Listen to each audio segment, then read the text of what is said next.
Hello, everyone. Welcome back to Healthcare Experience Matters. Today, we have joining us Catie Harris, and we are going to be having a timely discussion on nursing and nurse burnout.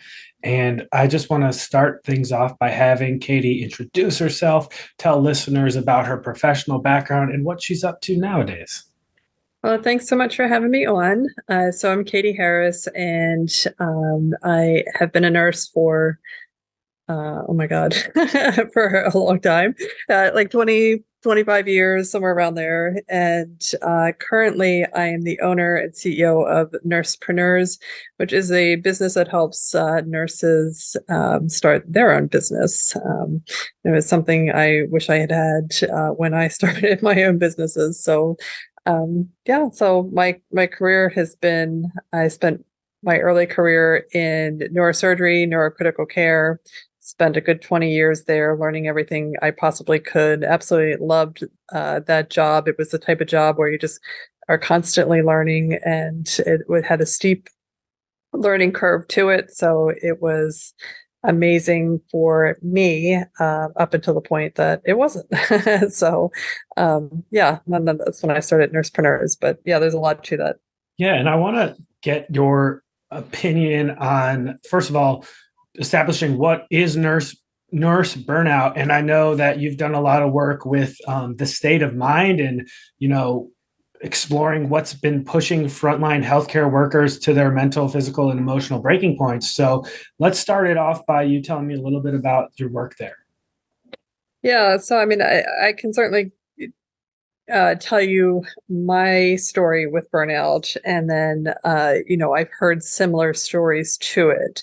So again, having worked with neurosurgery for so many years, and it was great, but it was the type of thing that after you've done it for 5, 10, 15 years, right?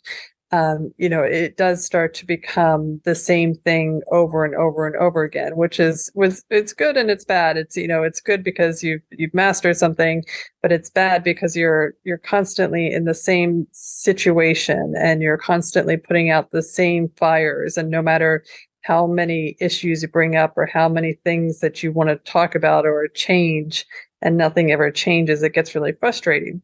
The other problem I had was, as a nurse, I went from RN and then I got my master's degree. I actually have 4 master's degrees. I just kept collecting them, and then went to get my doctorate in nursing. So I had a PhD. But no matter how many degrees I got, I kept coming back to the same exact role in the hospital. And I grew up with my residents. My residents, they do 7 years of residency. So I worked with them with their med students and interns and PGY2 and all the way up through their fellowship. Then they would graduate and become director of the cerebrovascular center, or the stroke center, or this center or that center.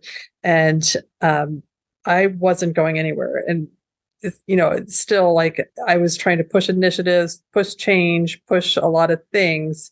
And then my resident would graduate and become the director, and now was over me and telling me what to do, or that kind of stuff. And it was really frustrating. And I found myself very frustrated. I would walk into the hospital and literally just be angry, and I not even know why. And I didn't recognize it at the time as burnout. But I became angry, apathetic. I used to say things like, well, that's just how we do things here, because after a while you stop coming up with ideas, because none of them, they're either dismissed, or I've even had my ideas kind of taken and somebody else ran with them. And it wasn't what I wanted. So I had to almost not care in order to work there. And I didn't like that person that it created. So I was looking for other things to do. And I had to find, the only thing I could think of at the time was like, okay, I'm in the neurosurgery unit. Maybe I'll switch over to ortho, or I'll switch over to another floor. But I picked up a second job as an ortho NP just to kind of dip my toe in it. And it was the same thing. It was a different hospital, different service, same crap. So I realized that that wasn't going to be the answer. And then just kind of randomly out of the blue, I think the universe was sending me a message or something, but Walmart called me, which was completely random, and said, we're looking for a nurse practitioner to head up our talent acquisition service line, which they had all these clinics down south. They had 15 or 16 different clinics down south, and they staffed them all with nurse practitioners. So they needed to pull nurse practitioners in. And I was so excited. And I got that job. And that's what I ended up doing for the next couple of years. And started meeting all kinds of nurses that were doing amazing things. And it was like my bubble popped or something. And I thought, all these years that I've been doing the same thing over and over again and could never see past my role in the hospital. And I could have been doing so many other things. And it was just exciting and energizing. So, that's how I got out of the burnout rut, was because I had a newfound purpose for myself. And we know that nurses are leaving the profession. It's no secret. Do you want to discuss that phenomenon and what your thoughts are there? Yeah, I mean, so the time period that I left the bedside was about 2014, 15, around there, which obviously predates COVID by quite a bit. But my realization was that nothing was going to change, and I think that COVID really highlighted that for a lot of nurses, especially when they started getting furloughed or just kind of moved around like chess pieces, if you will. And they really got the sense that they were a commodity in the healthcare system and not a professional service. And I think a lot of nurses lost their purpose on the floor as well and started feeling that frustration. And we saw them start chasing after staffing agency money, right? Like the staffing agencies were paying a crap ton of money to have nurses. Actually, the nurse would leave their job, join an agency, and go back to the same job the next day at 3 times the pay. And it was, I think that a lot of the burnout that we're seeing is the nurses having lost a lot of purpose and a lot of culture that used to be there in the hospital. And it was something that I had experienced. And when I talk about my experience, a lot of nurses resonate quite a bit with it. I just think it was amplified during COVID. Yeah, definitely. I also want to ask about how nurses can better maybe reconnect with the reason why they wanted to be a nurse in the first place, maybe reconnecting with their original purpose or their why. What do you think about that to help fight burnout? Yeah, no, I think it's really, really important because a lot of these nurses, because they are frontline workers, they see tons and tons of problems, right? We see problems. That's all we do all day, is find problems and solve them. And a lot of the problems we can't solve on our own. And when you take them to try to get them solved, it's just kind of like, oh, there's no money, there's no this, there's no that, you're not the person to do it. So a lot of them come out of the healthcare system looking for a way to implement those ideas. Either they're looking for grants or, not everybody wants to start a business, and I get that, but it is an option for nurses that are interested in pursuing their ideas and turning them into something that can make an impact for people. And that has been very energizing for many of the nurses. And even if they don't even start the business, building that program out and taking it back to the hospital that they worked in has had some incredible impact as well. So, what was the reason why you went into nursing in the first place? What was your passion? Did you feel like this was a calling when you originally decided you wanted to be a nurse? Yeah, so I was 16. I had a dream one night, and I woke up the next day and told my mom I was going to be a nurse. And she and my dad, I mean, nobody in my family, in my extended family, is medical, not even remotely medical. Everybody's a business person.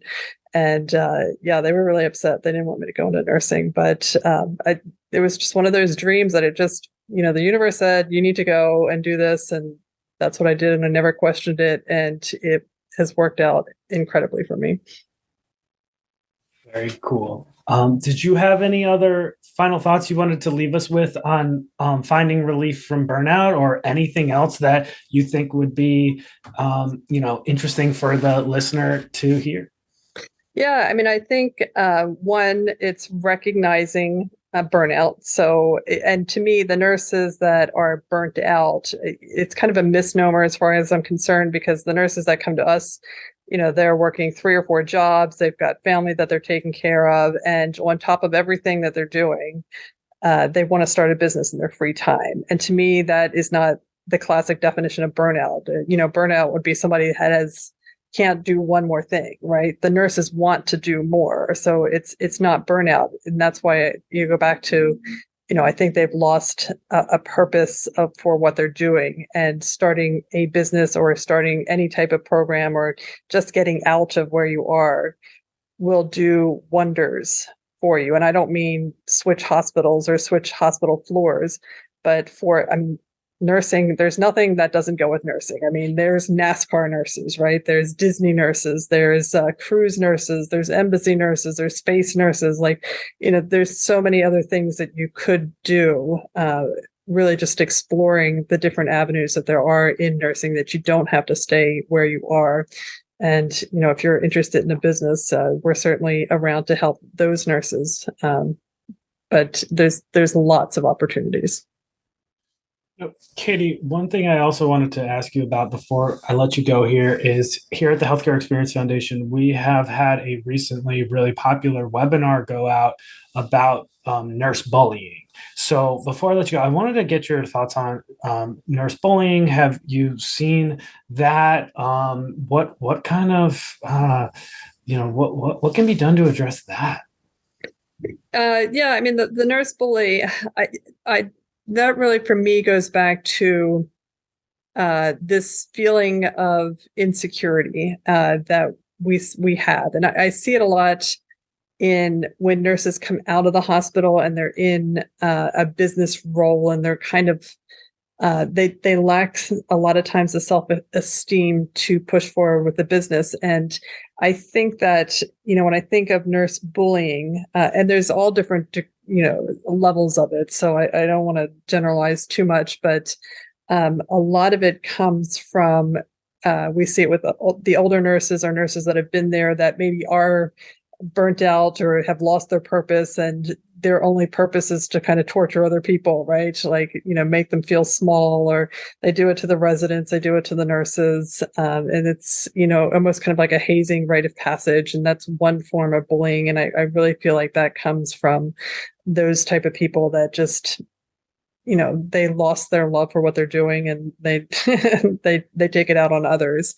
And then I think there's other types of bullying that, just stem from,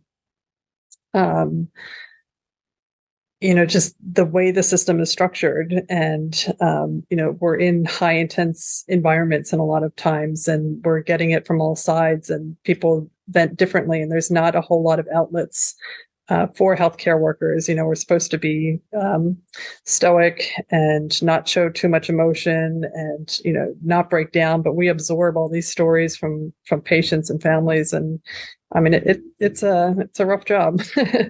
So, Catie, this has been a great discussion. I want to thank you so much for your time. And again, this was awesome. And I really look forward to getting this one out to all our listeners.